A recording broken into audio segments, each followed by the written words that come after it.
Do you hear the whining feedback? Oh, they fixed it. Good.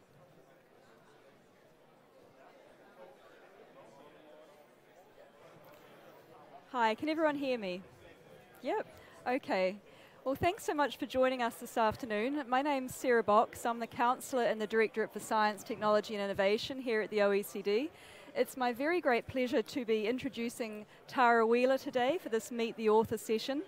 Tarah is the Principal Security Advisor and CEO at Red Queen Technologies, which helps businesses secure themselves against web threats, mainly in the transport, finance, and healthcare fields. She's also the Cybersecurity Policy Fellow at New America, which is a think tank which focuses on technology and social change and the opportunities and challenges that come with that. But I think what you realize on reading Tarah's book is that she's actually much more than that. She's had a very eclectic path so far. She's had a lot of diverse experiences, and I think that's what makes this book such a good read, actually. So I followed Tarah's advice on reading this book. I went from cover to cover, and I think that despite the fact that it's called Women in Tech, there is actually something in here for all of us, regardless of which sector we work in, and indeed, even if you're a guy, there's a chapter for the guys at the end. So I'm very much looking forward to your presentation and the discussion. So please, Tarah, the floor is yours. It is such an honor and a pleasure to be here. C'est un plaisir. I am overwhelmed by the community that I have found here and honored that the OECD had me here to speak on two interrelated issues. Cybersecurity and diversity in technology are not two separate things. In fact, most of technology is interrelated in a way that we don't often pay attention to when we're focused deeply on one area of specialty.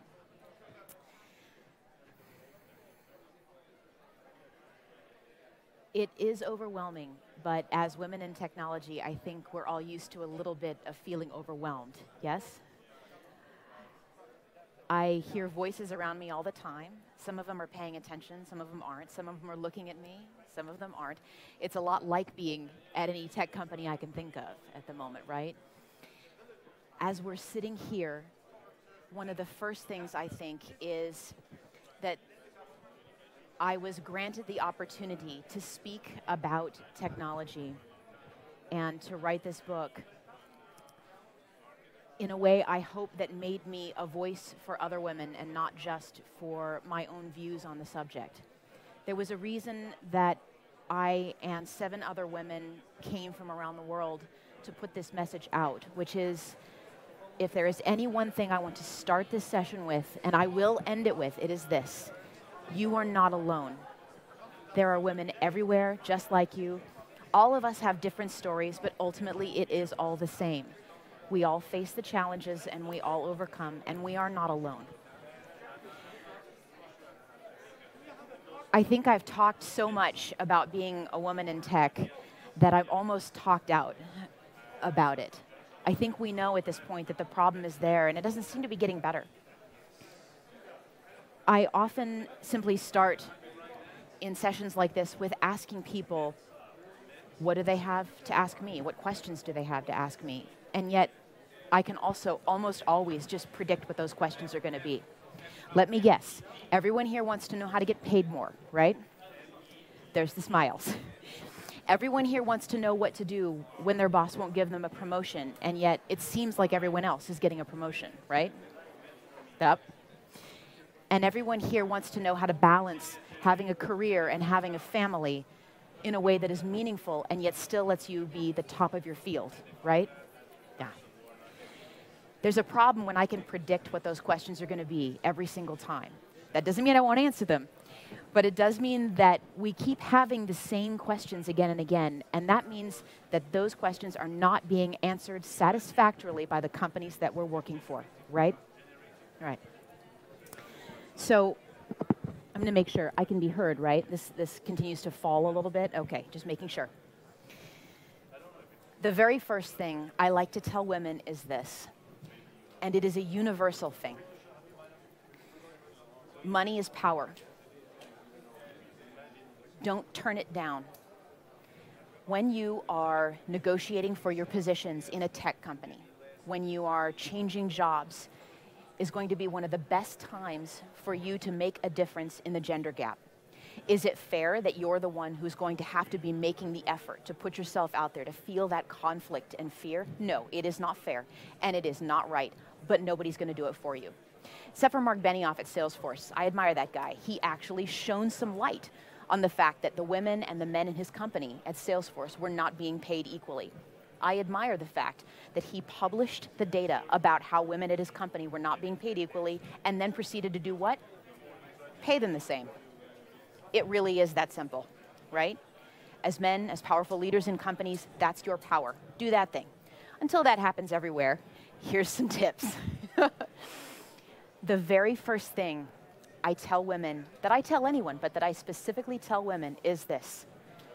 Don't name a number first, all right? I come out of political economy in the academic world, and the truth is, the first person to name a number in a negotiation always loses, right? Either you name a number that is too low, and then you are undervaluing yourself, because it will be accepted by them. They're not going to volunteer to pay you more. Or you name a number that's too high, and then what are you? Unreasonable. Maybe even another word or two that we're often described as, right? Right. Don't name a number first. The second thing you need to do is this. Don't say yes to the first offer. When it comes to women and salary negotiations, we so much want to be liked. We want to be accepted in our roles. We want to be thought of as reasonable, as team players, right? However, not naming a number first and not saying yes to the first offer closes almost 80% of the gap between women's and men's salaries. Everything after that is a lot more learning and a lot more attention paid to details and negotiating over benefits. But those two things will change your life, and they'll give you more money and more power. If you are worried about being seen as a team player, remember to always phrase things in terms of your value to the team and your desire to be a good team player. Think and talk about how you'll be a good addition to the team, and use that as your negotiating strategy. Always ask me on Twitter, too. I'm happy to give you my one-liners there. The second thing, what do you do when you feel that you are not being treated well in your current position? Get out. Leave the company. Go find a new one. Flatly, if you are being disrespected and treated poorly by your boss and by the men around you, it is not your job to fix that culture. I'm telling you something that is difficult and problematic, but the truth is that you are worth more than being treated badly every single day. Find a company that treats you well. Better yet, start your own. I can think of more than one time in my life when I declared victory, went home, printed CEO on a business card, and made it stick. Sometimes you need to take care of yourself, and that's okay to do. And the third and final thing, we're just finishing off those major questions now because they were going to come up anyway, right? Which is, how do you have a family and a career at the same time? Now, most of this audience is women. I get cranky when people ask me questions about being a woman in technology when I'm not talking about being a woman in technology. Here, I'll answer that question, and I'll answer it well. And I'll answer it in a way that's painful.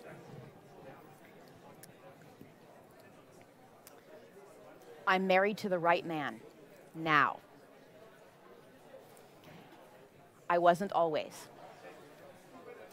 Sheryl Sandberg was right when she said that there is no more important career choice a woman can make than her choice of a partner. No more important choice that you can make. My partner is at home right now, retweeting and screen capturing and cheering me on and making sure the cats are fed and expressing care and love for me. If your partner doesn't support you, I wish you the absolute best in your career and in your relationship choices. It's going to be harder if they don't support you. All right? I'm admitting personal flaws and vulnerabilities, and it's hard to talk about sometimes. If you don't have someone that you can talk to and that you can be honest with about your own choices, find that person. It better not be your boss. Your boss is not your mentor, right? How to balance that family and that career. Get a good partner who supports you and cares for you. My partner happens to be part of the information security community, and as a result, we are fortunate enough to often be able to travel to the same business events and conferences together to speak on different topics at the same conference. It's wonderful. For people that have families at home, find that partner who wants to be equal with you in caregiving. Be aware, especially in the United States, that we do not have mandated paid parental leave, and as a result, that is one of the biggest problem areas in ensuring gender equality in technical workplaces.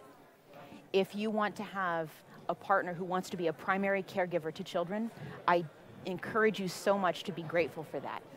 It's hard to find that person, and no matter the gender of your partner or the choices that you make, find someone that wants to support and care for you. Lots of people is even better, right? I will never have the same path as any of you. You will all have a unique path. And yet, at the same time, we all find ways to be filled with joy in this career. I get to create things every day. I will never let anyone throw me out of this career path. And yet, it's twice as hard for me to stay as it is for a man at my current level, in my position, at my level in my career. It is. And if you feel like it's harder for you to stay in tech than it is for the men around you, you're right. You're flatly right. I hope it's going to get better. I hope it's going to get better because I see girls now with joy in their eyes in a way that I didn't see maybe 10 to 15 years ago, which is good because women are still leaving at twice the rate that men are, or being pushed out of their careers at twice the rate that men are at every stage in a career. It's okay to feel alone, but you're not. It's okay to feel frightened, but you don't have to be. And more than anything else, if you have that sense of joy in tech, don't let anyone tell you to leave. All right? That's all I've got to say at the moment. I want to hear what you have to ask me. I've never been to Paris before. I went to the Champs-Élysées yesterday and I ate macarons. I'm extremely happy about this. I want to hear from you. I'm so thrilled to be here right now. I'm going to put this on and hopefully I'll be able to hear you. If we have any problems like I heard earlier, I'll just ask you to shout out your questions.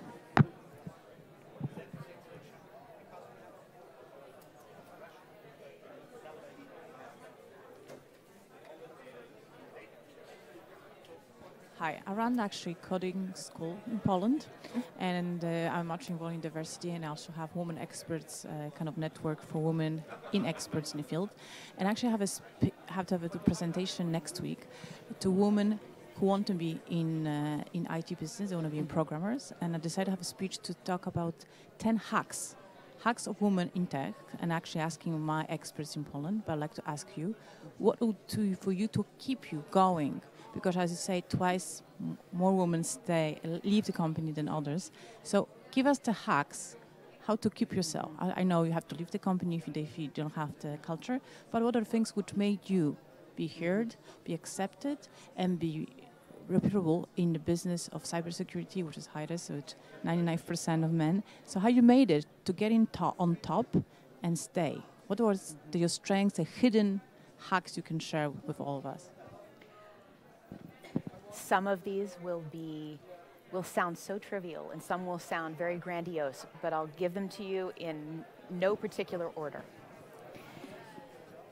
I wear black every day, all black, nothing else. I make no fashion choices whatsoever.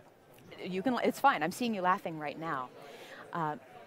But I have opted out of trying to dress perfectly and taking 45 minutes every day to craft a look. I have 20 of the same t-shirt, same black t-shirt. It just makes it easier. It sounds so trivial, but it saves me 45 minutes a day. I wear lipstick and face powder. I save time and I fill that time with, let's be honest, Twitter and reading, right? The Economist. I spend time getting a chance to do things that women who take a great deal of different kinds of choices with their appearance don't get a chance to. We have so many choices in terms of fashion that often it's overwhelming. If you have a look, stick with that look. Just be you and save that time. Second one, I avoid diversity porn. It's an expression that some people use for reading that latest article about how horrifying the situation is for women in technology. If I see things like that popping up in my Facebook feed or my Twitter feed, oh God, everything's terrible about women in technology and how bad they're being treated in any place in careers, I try to shut it off immediately instead of reading it. And the reason why is it makes me more stressed out. It makes me more afraid. It makes me more aware of what's going on. And sometimes you need to put those blinders on and focus on what brings you joy. Math works the same for me as it works for a man.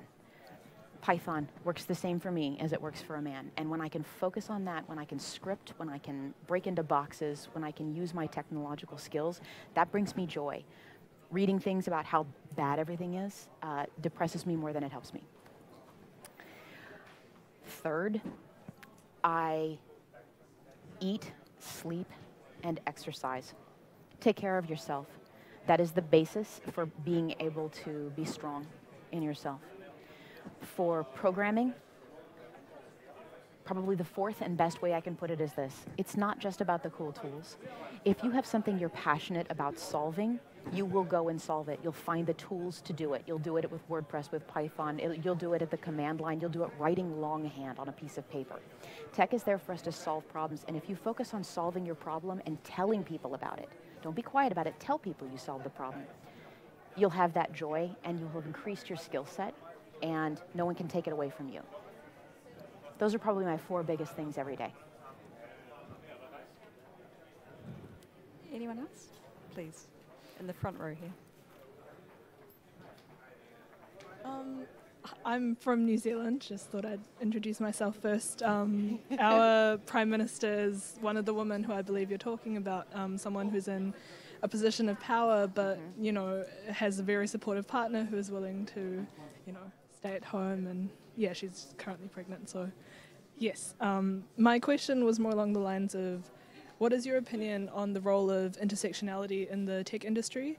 I think it's good that there's a new push to have more of a gender balance, but would you agree that there are still disparities in regards to some women who are lacking privilege even more than others? For example, women in rural communities who may need more of a support to even get to that baseline level, whereas most people here, you know, are in a position of privilege where we can attend events like this and network and get those opportunities. And yeah, I just want to hear your thoughts on that. I am so glad to hear you bring that up. First of all, if I'm recalling correctly, your Prime Minister is one of the youngest women ever at 37 to be the leader of a country. So first, congratulations, killer. And of course, that comes from the land of Lord of the Rings, so I'm fine with that. You are absolutely correct, and I am grateful and humbled that you brought up intersectionality in technology. There is a reason why we are privileged to attend events like this. Often we've been given things by virtue of who we are, where we were born, and the parents to which we were born that other people simply don't get a chance to catch up to, right? We, all of us, have a responsibility to pay attention to the role of ethnicity, gender, location, economic privilege, and every other form of intersectionality in feminism and in diversity. As a concrete example, one of the things that I try very hard to do is to not solely mentor white women, right? I very deliberately seek out women of color who have had non-traditional backgrounds because often they are hungrier for the advice I can provide. And second, even if they started earlier and in a different place than a young white woman who went to Stanford did, I can often make more of a difference in their lives. That is my job and my responsibility. And the reason I do that is because I was mentored by older, rich, white, straight men, right? They were the ones that gave me my opportunities because, frankly, there aren't any women above me in more senior positions at most companies at this point, right? There functionally are no women sponsors and mentors for me to go to. Since those men have reached out and done their best for me, I try to do my best for women who have experienced more issues with intersectionality than I have. If everyone in this room can do the same and take the privilege that they are being given, the sponsorship that they are being given by people who found privilege first, and pass it on, we're doing more to address intersectionality than simply writing blog posts will, right? Is this fair? Thank you very much for the question. I think I saw a question up the back at some point. Yes, the lady there. My name is Christine Hattin. I have tried to do a startup in decision tool in healthcare. I was interested to know what you think about the networks linking science and technology. And there is one which is called West Woman Entrepreneur in Science and Technology. I wonder if you're supportive of this networking and if you think they are good enough to help with cutthroats, especially in the early stage of the businesses, and how you relate to science and women in science anyway. Thank you very much. The role of women in healthcare startups is going to be incredibly valuable over the next 10 to 15 years, and bringing to attention the kinds of healthcare issues that haven't often surfaced, since women solve different healthcare problems often than the market does. The role of networks in providing venture capital and providing support for startups, I can't overstate it. A woman named Arlen Hamilton started Backstage Capital with $32 million and recently announced her intention to invest solely in Black women founders of tech companies. And the kind of networking and support that she is able to provide is beyond invaluable. I'm so grateful to see that kind of network beginning to erupt in the technology space. You can't do this alone. The good news, as I said, is you're not alone, but finding that network to plug into has to be a major part of any attempt to solve a problem and create a startup, right?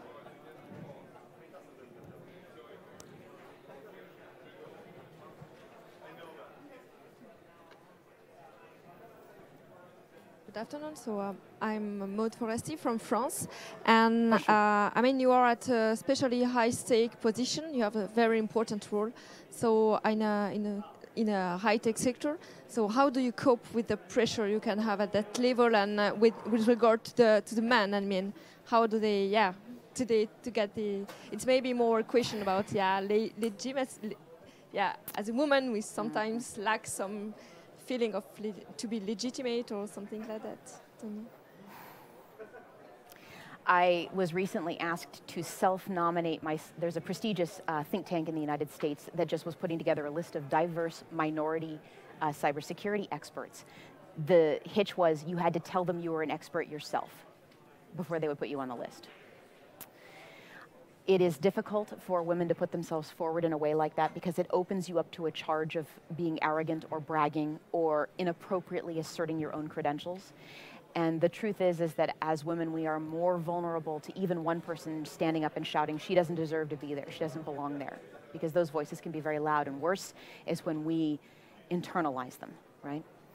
How do I deal with the anxiety of not being thought good enough to be where I am? I don't know that anybody thinks that they feel like they're good enough to be where they are. I have no idea what I'm doing sitting on this stage right now. Do you want to know what I was doing about 3 hours ago? I was in the bathroom back there, and I was calming myself down and doing a little bit of meditation before I feel intimidated being among this crowd of people. You're not alone. We are all this anxious. It doesn't, this is gonna sound terrible, it doesn't get any better. You learn to deal with it a little bit better. My mother, who is crazy, inspiring but crazy, is an Ironman. It means that she has run an incredibly profound marathon race with swimming, with biking, with running. She's done an incredible physical feat. And she once asked one of the world champion Ironmen about bicycling 120 miles. Do you ever hurt less bicycling up the mountain? And the champion said, it never hurts less as you're bicycling up the mountain. You just get to the top faster. So no, you never get less anxious, and you're never less afraid that someone's going to call you unqualified to be here. You learn to process it faster and spit it out the back door. I like to look at pictures of my cats on Instagram. They're very calming. I look at my resume, and I've had people before look at my resume, and they believe it's me. I don't believe it's me when I look at my own resume, right? So imagine having imposter syndrome about yourself. It's possible. It's possible to be anxious and frightened and yet still learn to cope with it faster. Not going to get any better, but you get over it quicker. And the compensations for it are that you have the opportunity to speak for people who can't be here, right? There are young women in the US who've been pushed out of their tech positions, young women all over the world who, by virtue of their gender or skin color or the level of economic privilege they experienced at an age when their education was important, that don't have the opportunity to be here right now. I could go fall apart in a bathroom, or I could do my absolute best to be a voice for them. I'll eat a little cake later, kind of quietly in a corner.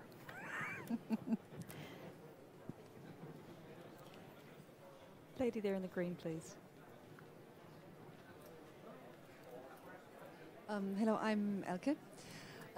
Maybe this question is a little misplaced. I try it anyway because I saw the word inspiring there. So I used to be in tech, but that was last time in '94. So I used to program these days. Then I got completely into communications and was more overseeing the tech with all the websites that were developed under my supervision and stuff. So it's all about communication and doing digital marketing. So I know a little bit about it, but I didn't put my hand on it anymore. Today I'm looking for a job and I would like to go back there, but I have no clue if there is any possibility to how to get back into technology. So would you have, with your knowledge, any advice to give, which door to enter to go back to what there is today, and if there even is a possibility to get a foot in there, because there's all these young people who did it for the last 10 years, like automatically? That's a wonderful question, and the answer to it is that all of the experiences that you have will go into making the next step in your career. I came out of academic political economy. I went into web application security. I transitioned into cybersecurity. And do you know what my very first major in college was? Communications. Everything that you are goes into being who you will be next. So it's not that you want to hide that you were in communications and in digital marketing. I mean, if you're the person sending me spam emails, hide that part. But what you need to do and think and remember is you can very rapidly pick up those skills in a programming language, right? You can pick up Python, visit Poland, there you go. You can very rapidly pick up those skills again. 6 weeks in a hard boot camp will do that for you. The truth is that we're all still learning and still improving and still making our way to that next technical step. Right now, I'm in the middle of my offensive security certified professional certification, right? It's one of the hardest certification programs that's out there. It's not a test. You get 24 hours to hack as many boxes as you can. And I'm here to tell you right now, it's a tough certification process to get through. I've been working on it for months at this point. So it's okay to be in progress, learning your next technical step.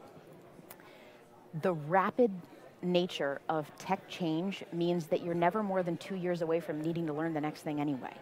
So that's both hopeful and problematic.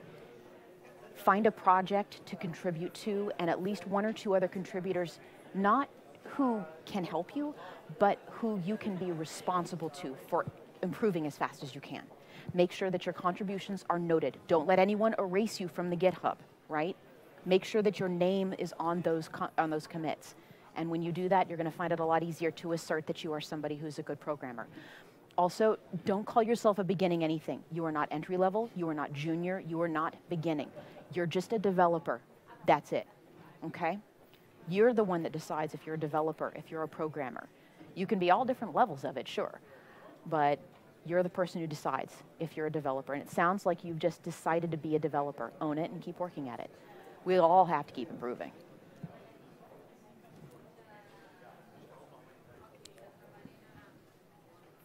Nope.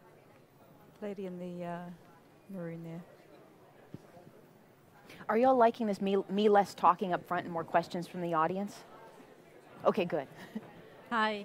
Hello. Thanks for... Bonjour.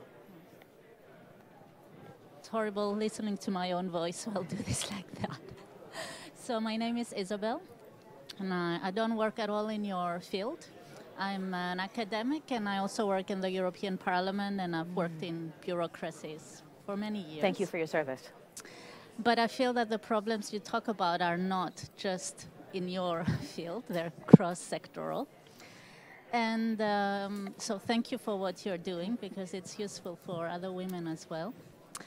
And I've had female bosses and male bosses, and I have to say it's the male bosses who have helped me in my life.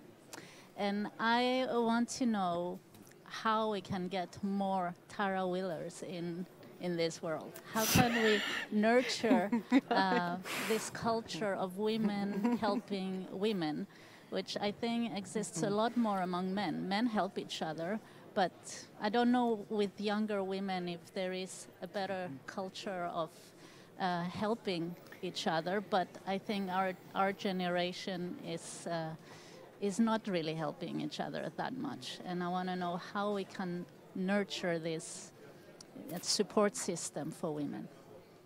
Thanks.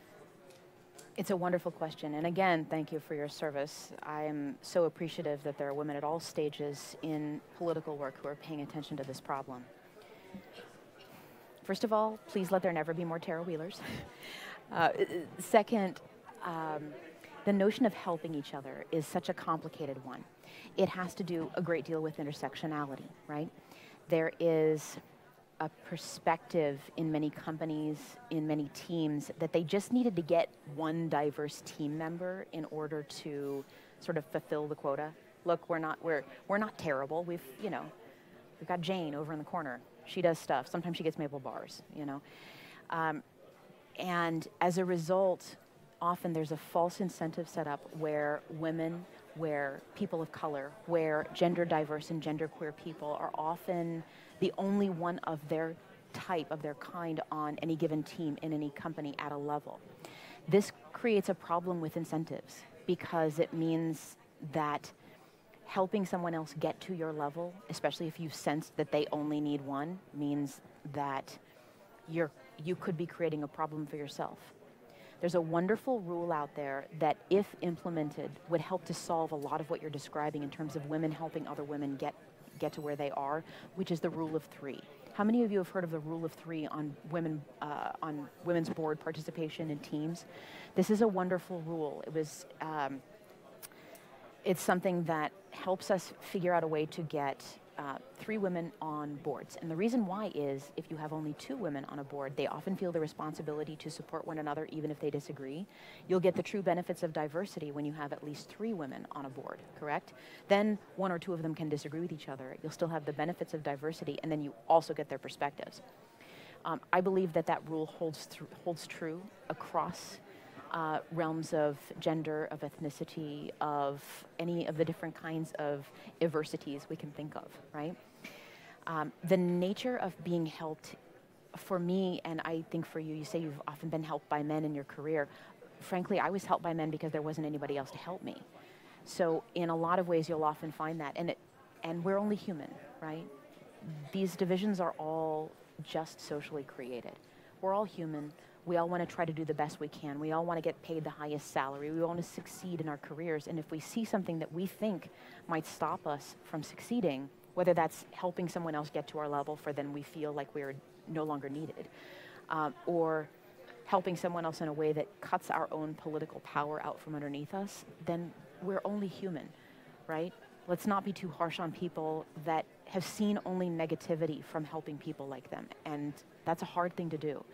The real answer is that the people who have the power need to redistribute it to the people that don't.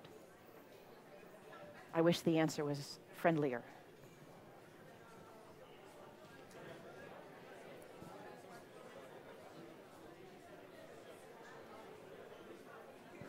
Hi.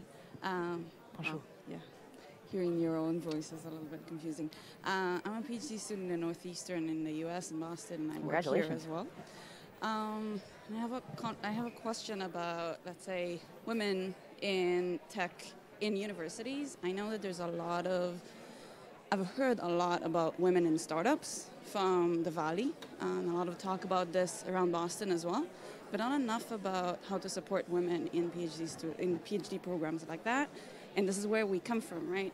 To get into a position of starting a startup, masters and PhD programs are a lot of, like, let's say, the percentage of women that go from, or like literally just like students that go from that to startups is a great deal. I know that MIT has a little bit done my master's there, and there's a lot of discussion there, but not everywhere.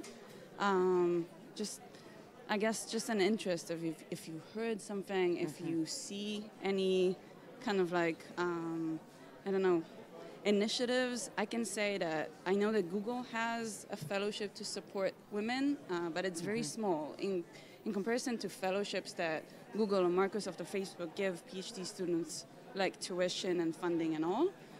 The one for women is like $10,000. Go do whatever. But what is $10,000? It's not even my tuition. It's nothing. It's not my stipend. So, yeah. So there are sort of two questions you asked, and I want to separate them. The second one I'll answer first, which is the notion that you have to go get your master's or PhD to go get into a startup. And the answer is absolutely not. Am I encouraging you to drop out of school? Hell no. But you don't have to do anything other than have something you care about to start a company.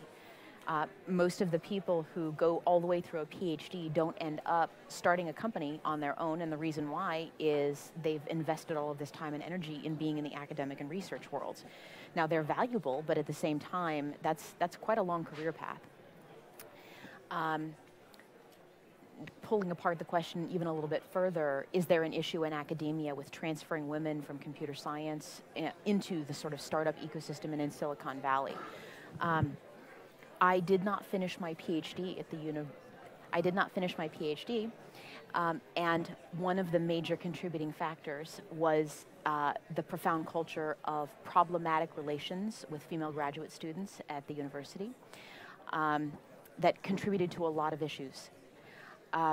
Without, of course, going into great detail, there are problems, severe problems in academia as well as in technology, and I think many of the women here would certainly know. I'm seeing very quiet nods and a couple of face palms running around the room. Those problems exist everywhere, right? And so please decouple in your mind the notion that you have to go get a master's or a PhD. Does it help to have a master's? Yes, it does. Go get one as fast as you can. Nobody cares if it's in English. They just care if you've got a graduate degree to get into some executive level positions. Like, this is the straight dough. Just get a quick graduate degree if that's all you need. It is Pareto optimal over not having one. Is it better to have a Master's of Science from Stanford in computer science? Sure, right? But most of us are never going to get into that program. Your most optimal thing to do is rapidly get a graduate degree and then get out and start working, in terms of both your economic power, your capacity as an entrepreneur, and your skills in the tech world. The last part of your question, which is the sort of the first thing you asked, is what about supporting those women? What responsibility do companies have to support women in technology? And the answer is none and all of it. You know, these companies don't make money off of giving women in technology career scholarships and education scholarships. So is it good for their shareholders? Probably not. And the other side of the answer is every responsibility. First, because adding women to your board and adding women to your tech teams means that companies that have been studied see between a 26% and a 40% return on investment increase year over year for 10 years, right? So the answer is ultimately down the road, you will make more money by hiring and sponsoring and bringing in women and promoting them internally. And that is part of your responsibility to your shareholders as a public company. It's often hard to draw that clear line and say, I'm the person you should invest in, right? So I would say that the answer for you specifically, bringing it all the way back around again, is make a case for them to support you, not women. Why are you special? The answer is you are. You've got an incredible story. For God's sake, you're doing a PhD at Northwestern. That's a wonderful school. Congratulations. And be you, do you. Don't let the companies that aren't supporting you hold you back. And you don't have to have a PhD to do well in technology. There are certain things that help, certain signifiers. But ultimately what matters is what you care about and the problems you solve with the tools that you have and that you create. We've got about 5 minutes left, so looking forward to the question in the front here and any others that you might. Thank you very much for your talk. My name is Lee. I came from investment banking background, also very male-dominated industry, and I have a question about the leadership style. So I work in Russia, which is also very kind of traditional culture, and when a woman is assertive, she's considered to be tough. She would be called with the word beginning. I know what she gets B. called. Yes. So I was wondering, do you think there's leadership style for women that would allow them to still stay feminine, but at the same time successful in their career? This is a difficult question because it goes not just to women, but it also very much goes to country culture, also the corporate culture of the company that you're in, the part of the field that you're in, and so many other complex factors. I can tell you one thing specifically that works very well for me to both be considered a team player, assertive, and kind, which is that anytime I get the opportunity to, and I see someone make a really wonderful point, I will assertively stick my fist on a table and be like, Jane had an excellent point, and I think we should all stop and think for a moment about that. Wonderful idea, Jane, right? And I have stopped, I've taken the meeting over, I've asserted that someone has given a great example, a great idea, I've promoted a woman in the room, and I've also brought the attention to myself if I'm especially leading the meeting, and it's my job to lead that meeting, right? Find a way to be assertive about being kind to someone else on your team. It works really, really well. Thank you. I think we're coming almost to the end of our session now. If there's one more question, we can probably take it. Is there anyone else that has a question for Tarah? No? Hi, thanks so much, Tarah. I'm Australian, but oh my gosh, this is really weird. I have to take this off, sorry. I'm Australian, but I work and live here in France. And in France, feminism, the idea of being a feminist is almost a profanity. And I notice every time I come to some of these talks, I look around and I see one or two men, maybe. Yeah, two I can count. And my question is, how can we get men more involved in this? How can we change this from a war to a collaboration between men and women for the benefit of women? I think that's a really interesting point that we should all be looking at. That's really what this all comes down to. It's always the quiet ones that wait until the end that ask that one question that we're all going to take another semester to deal with. How do we get men to help women? The entrepreneurial, capitalistic side of me says, make it about money.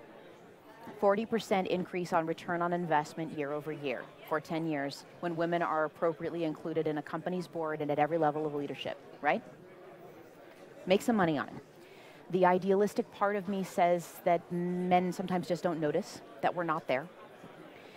And ultimately, I think the answer is that there's a generation of people that can't be fixed.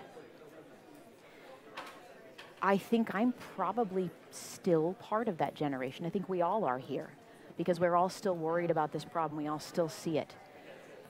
I have a 14-year-old and an 8-year-old little sister. I'm hoping that they're the generation that doesn't have to ask these questions anymore. And I think all we can do now is reflect, do our best, educate the men in our midst, ask them to take responsibility as well, because if we're still asking these questions, we're not the generation that this is going to be fixed in. Hopefully, my little sisters get to see a better world. I think that's an excellent statement to end on, that we'll see something better in the future. Tarah, thank you so much for this fantastic session. You've given us a lot of great advice, a lot of great insights. I just wanted to close out by reading one quote from Tarah's book. And the quote is, "Ask yourself what you are stopping yourself from being because you think you'll never be done becoming." And I think what that says is just get out there, have confidence, and get on with it. So please thank me very much. Thank me for Tarah's time. Thank Tarah. I'm getting confused now. Thank Tarah for her time. Thank you so much.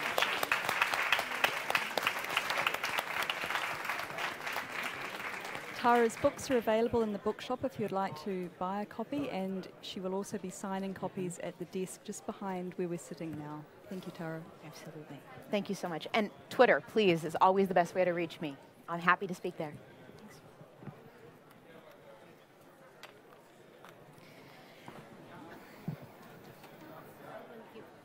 I have a foundation. I'm from Argentina, and I'm W20. Wonderful. Lovely. Women in the world. I would love to know more. I'm very interested. Such a pleasure. Write a book. My name Wonderful.